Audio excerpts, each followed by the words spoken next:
Salam əziz qardaşlar, əzizləyicilər. Xoş gördük hər birinizi əziz qardaşlar. Bugün mart ayının 10-u 2025-ci il. Buyurun baxın, bax belə 80 baş birinci qarla dəvə qulaq, durna boğaz şəhlər satılır əziz qardaşlar. Boğaz şəhlərdir. Buyurun bax.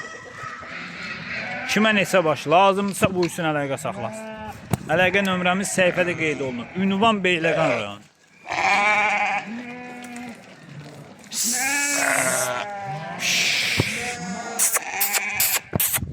Ünvan Beyləqan rayonu. Kim almaq istəyirsə buyursun, əlaqə saxlasın.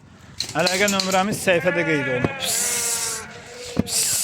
Ay maşallah. Hamısı boğaz şəhərlərdir birinci qarı. Durna kimi heyvanlar. Kim almaq istəyir, əlaqə saxlasın.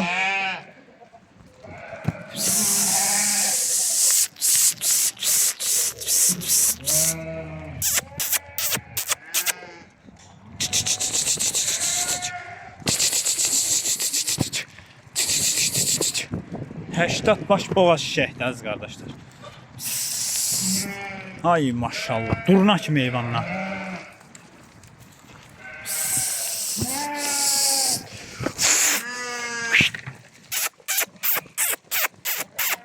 Ay maşallah.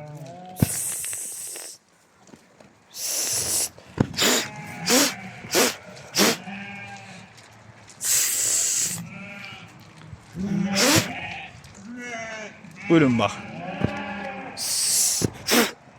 Kim almaq istəyir buyursun, əlaqə saxlasın. Əlaqə nömrəmiz səhifədə qeyd olunur.